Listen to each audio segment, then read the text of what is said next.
Sahabat Muslim yang beriman, percaya pada hari akhir kiamat merupakan rukun iman yang kelima. Hari kiamat dibagi menjadi dua, yaitu kiamat kecil, sugra, dan kiamat besar, kubra. Kiamat kecil ditandai dengan adanya banjir, tanah longsor, hingga gunung meletus. Sedangkan kiamat besar, kubra, ditandai dengan terbitnya matahari dari barat, keluarnya Dajjal, hingga munculnya binatang melata, dabah. Namun, jika masih ada tiga hewan ini, kiamat masih jauh. Hewan apakah ini? Munculnya binatang melata, dabah, merupakan salah satu tanda dari kiamat besar. Telah dijelaskan dalam hadits riwayat Abu Daud dan Ibnu Majah. Sesungguhnya pertanda yang pertama-tama muncul menjelang kiamat ialah terbitnya matahari dari barat, dan munculnya binatang melata, dabah menemui manusia pada waktu duha.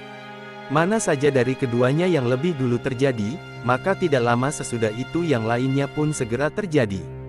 Hadis riwayat Abu Daud dan Ibnu Majah. Allah Subhanahu wa Ta'ala juga berfirman dalam surah An-Naml ayat 82. Apabila perkataan ketentuan masa kehancuran alam telah berlaku atas mereka, kami mengeluarkan makhluk bergerak dari bumi, dabah, yang akan mengatakan kepada mereka bahwa manusia selama ini tidak yakin pada ayat-ayat kami. Lalu bagaimana binatang dabah itu? Binatang dabah adalah binatang melata yang dapat berbicara dengan manusia, memiliki 4 kaki, wajahnya seperti manusia, paruhnya seperti burung, memiliki tanduk serta berambut lebat. Kepala dabah bisa menyentuh langit, sementara kakinya belum keluar dari bumi. Hewan ini keluar dari belahan bukit Safa, karena itu manusia tidak dapat menghindar dari binatang ini pada hari kiamat. Namun, jika tiga hewan ini masih ada dan Allah Subhanahu wa Ta'ala masih menciptakan hewan tersebut, ini menjadi salah satu penghambat kiamat. Lalu hewan apakah itu? Dan mengapa itu bisa menjadi penghambat adanya kiamat besar kubro? Unta, sapi, kambing. Kiai Haji Ahmad Bahaudin Nur Salim alias Gus Baha menjelaskan, jika ketiga hewan yang disebutkan masih ada, ini dapat menghambat kiamat.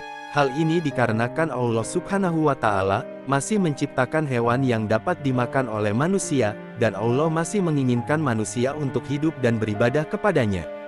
Sementara itu, hari kiamat sendiri merupakan sebuah ujung yang diyakini oleh semua umat manusia yang beragam. Tanda kiamat juga sudah banyak dibahas di kitab suci dan banyak didengungkan oleh pemuka agama dan bahkan sejumlah peneliti pun meyakini hal tersebut. Para ilmuwan sendiri memiliki prediksi berdasarkan berbagai penelitian yang sudah dijalani, tentang bagaimana tanda kiamat di bumi.